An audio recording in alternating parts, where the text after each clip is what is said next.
न भरल्यानं परीक्षा सुरू असताना 350 विद्यार्थ्यांना वर्गाबाहेर काढण्याचा प्रकार ठाण्यातील वर्तकनगर भागातील लिटिल फ्लॉवर शाळेत घडल्यानं विद्यार्थ्यांच्या पालकांनी एकच संताप व्यक्त केला आहे।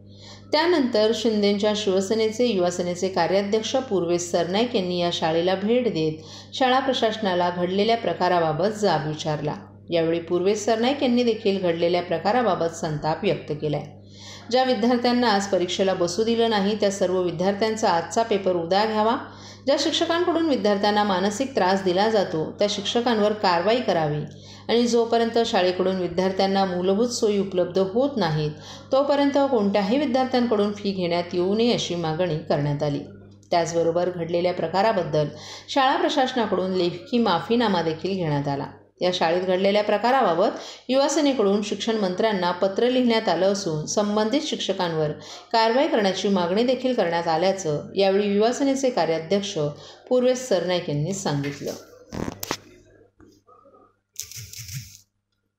प्रशासनाची तुम्ही भेट घेतलेली आहे, काय प्रकार नेमका समोर आलेला आणि काय चर्चा झाली? आज या ठिकाणी ठाणे शहरातील लिटल फ्लॉवर शाळेमध्ये 364 विद्यार्थ्यांबरोबर जो अन्याय घडला होता त्या अन्यायाच्या विरोधात लढण्यासाठी आम्ही सर्व ठाणे शहराचे सर्वपक्षीय लोक या ठिकाणी उपस्थित आहोत। हा विषय जो आहे तो आमचे ठाणे शहराचे लोकसभेचे जे अध्यक्ष युवासेनेचे नितीन लांडगे आणि विराज निकम यांच्या कानी आला होता आणि त्यांनी त्वरित ह्या सगळ्या विषयाची माहिती मला दिली। मी या ठिकाणी आलो।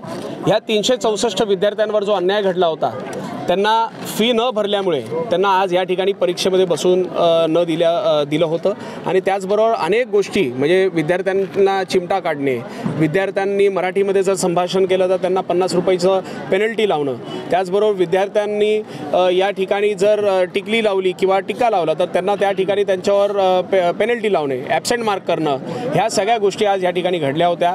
मी आज ह्या शाळेचे जे प्रिन्सिपल आहेत आणि मॅनेजमेंट आहे यांना आज या ठिकाणी एक विनंती केली होती की अशा गोष्टी जर आपल्याकडनं शाळेकडनं घडत असतील तर त्या अतिशय चुकीच्या आहेत।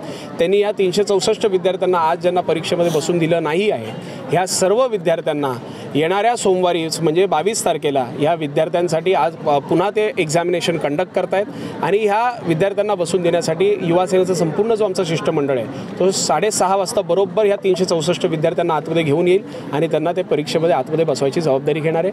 प्रामुख्यानं शाळेकडनं मॅनेजमेंटकडनं आम्हाला आणि सर्व पालकांना आणि विद्यार्थ्यांना शाळेने एक माफीनामासुद्धा दिलेला आहे आणि प्रमुख म्हणजे ज्या कुठल्या टीचर्सनी ज्या कुठल्या शिक्षकांनी ह्या विद्यार्थ्यांवर जो काही अन्याय केलेला आहे अशा शिक्षकांवर सुद्धा कारवाई करण्याचं एक लेखी निवेदन मी राज्याचे शिक्षण मंत्री साहेबांना सुद्धा आत्ता दिलेलं आहे आणि त्यांच्याशी माझी फोनवर चर्चासुद्धा झालेली आहे आणि त्यांनी जो अहवाल महानगरपालिकेच्या शिक्षण विभागाकडनं त्यांच्यापर्यंत पोहोचणार आहे त्या अहवालाला पूर्णपणे ते समजून घेऊन ह्या शाळेवर आणि त्यांच्या ज्या काही टीचर्स आहेत त्यांच्यावर ते कारवाई करण्याचे ते आदेश दिले। शाळेत आणखीन देखील त्रुटी आढळल्या आहेत ज्यामुळे शौचालय असेल, पिण्याचं पाणी असेल। आज या ठिकाणी आल्यानंतर आम्हाला विद्यार्थ्यांचे अनेक जे प्रश्न आहेत की आज या ठिकाणी विद्यार्थी येतात तर त्यांना साधं वॉशरूमसुद्धा त्या ठिकाणी चांगल्या पद्धतीनं दिलं जात नाही। फॅसिलिटीज अतिशय घाणेरड्या आहेत।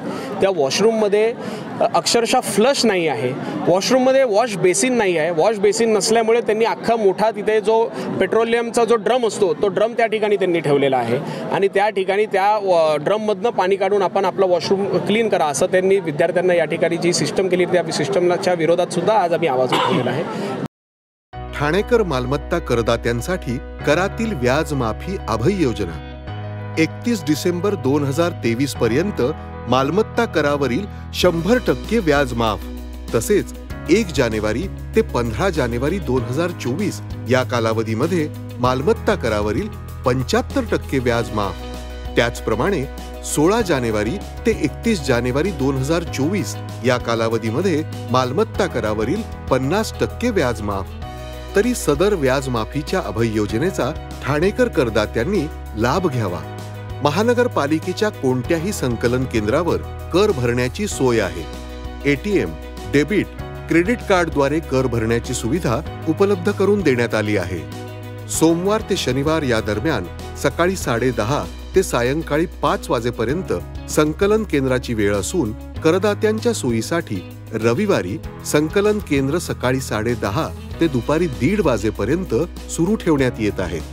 यासोबतच ठाणे महानगरपालिकेच्या propertytax.thanecity.gov.in या संकेतस्थळावर ऑनलाईन पद्धतीने मालमत्ता कर भरण्याची सुविधा उपलब्ध करून देण्यात आली आहे. तसेच गुगल पे, फोन पे, पेटीएम आणि भीम ॲपद्वारे आपला कर सुलभतेने जमा करू शकता. ठाणे महापालिका क्षेत्रातील सर्व करदात्यांना विनंती आहे की आपण या व्याजमाफी अभय योजनेचा जरूर लाभ घ्या आणि आपला मालमत्ता कर लवकरात लवकर महापालिकेमध्ये जमा करून महापालिकेस सहकार्य करा. धन्यवाद. शहरातील महत्त्वाच्या रस्त्यांवर रात्रीच्या तसंच अनेकदा दिवसाही ट्रक आणि अवजड वाहनं उभी राहत असल्यानं अनेकदा शहरांतर्गत वाहतुकीची कोंडी होत असल्याचं दिसून येतं. परंतु यावर उपाय म्हणून शहराच्या वेशीवर असलेल्या नॅशनल हायवेच्या जागेत खारेगाव येथे ट्रक टर्मिनस उभारण्याचं नियोजन करण्यात आले. यासाठी लागणाऱ्या जागेचं हस्तांतरण करण्यासाठी ठाणे महापालिकेकडून पत्रव्यवहारही पार पडला आहे. यामुळे येत्या काही दिवसात ट्रक टर्मिनस उभारण्याचं काम सुरू होणार असल्याची दाट शक्यता व्यक्त केली जाते. यामुळे शहरातील वाहतूक कोंडीतून काही अंशी दिलासा मिळू शकतो. औद्योगिक वसाहतींमध्ये मालाची ने-आण करण्यासाठी सातत्यानं वाहनांची वर्दळ सुरू असते. कंटेनर तसंच ट्रकमधील माल उतरवणं आणि चढवणं यासाठी अनेकदा वाहन चालकांना मुक्काम करावा लागतो. मात्र अशावेळी त्यांच्याकडे विशिष्ट जागा नसल्यानं काही मोठ्या रस्त्यांवर ही वाहन चालकांकडून उभी केली जातात. याचा थेट फटका शहरांतर्गत वाहतुकीला बसतो. अवजड वाहनांनी रस्ता व्यापल्यानं अनेकदा वाहतूक कोंडीचा प्रश्न उद्भवतो. यावर उपाय म्हणून त्यांच्यासाठी राज्यातील विविध औद्योगिक वसाहतींमध्ये ट्रक टर्मिनस उभारण्यात येत आहेत. शेकडो वाहनांच्या पार्किंगची क्षमता, शौचालय, आरामगृह, वाहन दुरुस्ती केंद्र यांसारख्या विविध सुविधा या ठिकाणी उभारण्यात येत आहेत.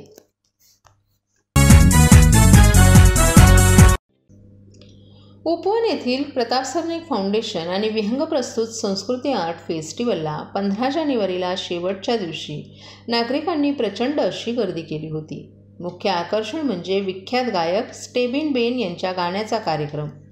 हा शो बघण्यासाठी संगीतप्रेमी प्रेक्षकांची अलोट गर्दी होती. तर फ्लोटिंग स्टेजवर पूजा गायतोंडे यांच्या द सूफी महफिल या कार्यक्रमानं एक वेगळीच रौनक आणली. कालच्या फेस्टिवलला भेट देण्यासाठी राज्याचे उद्योगमंत्री उदय सामंत, कोकण पदवीधर मतदारसंघाचे आमदार निरंजन डावखरे, शिवसेनेचे ठाणे जिल्हाप्रमुख नरेश मस्के, मीरा भाईंदरचे पोलीस आयुक्त मधुकर पांडे यांनीही उपस्थिती लावली. उदय सामंत यांनी यावेळी या प्रसंगी उत्सवाला शुभेच्छा दिल्या आणि आमदार प्रताप सरनाईक यांचं कौतुक केलं. यावेळी युवासेनेचे सचिव पूर्वेश सरनाईक, माजी नगरसेवक विहंग सरनाईक, माजी नगरसेविका परिषा सरनाईक, माजी नगरसेविका विमल भोईर, माजी नगरसेविका तेजस्विनी चव्हाण, समाजसेविका सुलेखा चव्हाण, माजी नगरसेविका आशा डोंगरे आदी मान्यवरही उपस्थित होते. यावेळी त्यांच्यासह अनेक मान्यवर रसिक आणि नागरिकांनीही मोठ्या संख्येनं गर्दी केली होती.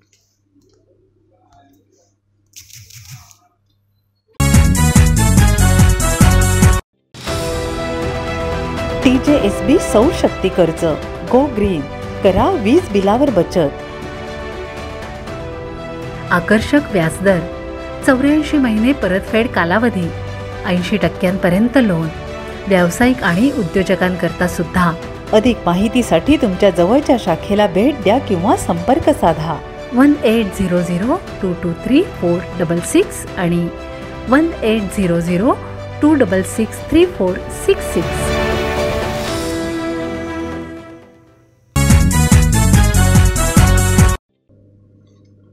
सुमारे 500 वर्षाच्या प्रदीर्घ प्रतीक्षेनंतर अयोध्येमध्ये श्रीराम मंदिर साकारलं गेले. या मंदिरातील श्रीराम मूर्ती प्राणप्रतिष्ठेचा मंगलमय सोहळा भव्य दिव्य स्वरूपात 22 जानेवारी रोजी देशाचे पंतप्रधान नरेंद्र मोदी यांच्या हस्ते होणार आहे. या पार्श्वभूमीवर संपूर्ण देशभर उत्सव साजरा करण्याचं आवाहन करण्यात आले. याचाच एक भाग म्हणून ठाण्यातही 20 जानेवारी रोजी श्रीराम मंदिर प्रतिकृती, मिरवणूक सोहळा, मासुंदा तलाव येथे महाआरती आणि दीपोत्सव तसंच लेझर शोच्या माध्यमातून संपूर्ण श्रीरामचरित्र उलगडलं जाणार आहे. हा संपूर्ण कार्यक्रम ठाणेकरांसाठी शिवसेनेच्या माध्यमातून भव्य स्वरूपात राबविला जात आहे. यामध्ये ठाणेकरांनी मोठ्या संख्येनं सहभागी व्हावं असं आवाहन शिवसेना ठाणे जिल्हाप्रमुख नरेश मस्के यांनी पत्रकार परिषदेच्या माध्यमातून केलं आहे. हिंदू हृदय सम्राट शिवसेना प्रमुख बाळासाहेब ठाकरे यांनी पाहिलेलं स्वप्न आणि करोडो रामभक्तांची इच्छा श्रीराम मंदिराच्या माध्यमातून प्रत्यक्ष साकार होते याचा आनंद प्रत्येक हिंदू माणसाला आहे. गेल्या अनेक दिवसांपासून देशाच्या विविध भागात अनेक कार्यक्रम सुरू आहेत. प्रत्येकाच्या मनामध्ये उत्साहाचं वातावरण आहे. संपूर्ण देश राममय झालाय. धर्मवीर आनंद दिघे साहेब यांच्या नेतृत्वाखाली ठाण्यात देखील श्रीराम मंदिर व्हावं यासाठी अनेकदा आंदोलनं करण्यात आली. तर मंदिराच्या पायाभरणीसाठी चांदीची वीट देखील ठाण्यातून पाठवण्यात आली होती. ही बाब प्रत्येक ठाणेकरांच्या दृष्टीनं अभिमानाची आहे. ठाण्यात देखील अयोध्येत होणारा सोहळा अनुभवता यावा यासाठी विविध कार्यक्रम होत आहेत. शिवसेनेच्या माध्यमातून शनिवारी 20 जानेवारी रोजी शिवसेना मुख्य नेते आणि राज्याचे मुख्यमंत्री एकनाथ शिंदे यांच्या मार्गदर्शनाखाली संध्याकाळी 5 वाजता श्री कोपिनेश्वर मंदिर ते मासुंदा तलावापर्यंत श्रीराम मंदिर प्रतिकृतीची भव्य मिरवणूक, त्यानंतर दीपोत्सव आणि मासुंदा तलाव येथे मुख्यमंत्री एकनाथ शिंदे यांच्या हस्ते प्रभू श्रीरामचंद्राची महाआरती काशी विश्वेश्वर येथील महंतांच्या सहयोगानं संपन्न होणार आहे. तसंच ठाण्याच्या विविध भागांमध्ये सुशोभीकरण आणि विद्युत रोषणाई देखील भव्य स्वरूपात करण्यात येणार असून मासुंदा तलाव येथे लेझर शोच्या माध्यमातून श्रीरामचरित्र उलगडण्यात येणार आहे. मासुंदा तलावावर तरंगत्या रंगमंच आणि लेझर शो होणार आहे. मासुंदा तलावावर तरंगता रंगमंच उभारण्यात येणार असून या ठिकाणी श्रीरामगीतांचा कार्यक्रम तसंच प्रभू श्रीरामचंद्राच्या जीवनावर आधारित नृत्यनाटिका सादर केली जाणार आहे. लेझर शोच्या माध्यमातून श्रीरामांचा इतिहास उलगडला जाणार आहे. त्याचबरोबर आकर्षक आणि नेत्रदीपक अशी फटाक्यांची आतिषबाजी देखील केली जाणार आहे. हा एक उत्सवच साजरा होत असून यात ऐतिहासिक अविस्मरणीय क्षणांचे आपणही साक्षीदार व्हावे अशी आमची इच्छा आहे. यामध्ये ठाण्यातील सर्व भाषिक नागरिक पारंपरिक वेशभूषेत सहभागी होऊन या सोहळ्याची शोभा वाढवतील. ही मिरवणूक प्रेक्षणीय असणार असून यामध्ये विविध साहसी कला सादर केल्या जाणार आहेत. या मिरवणुकीत खासदार डॉक्टर श्रीकांत शिंदे, आमदार प्रताप सरनाईक, माजी आमदार रवींद्र फाटक सहभागी होतील. सर्वच जण या उत्सवाच्या तयारीला लागले असून एक भक्तिमय वातावरण ठाणे शहरात निर्माण झाले. या आनंद सोहळ्यात प्रत्येक ठाणेकर नागरिकांनी सहभागी व्हावं असं आवाहन देखील नरेश मस्के यांनी केलं आहे.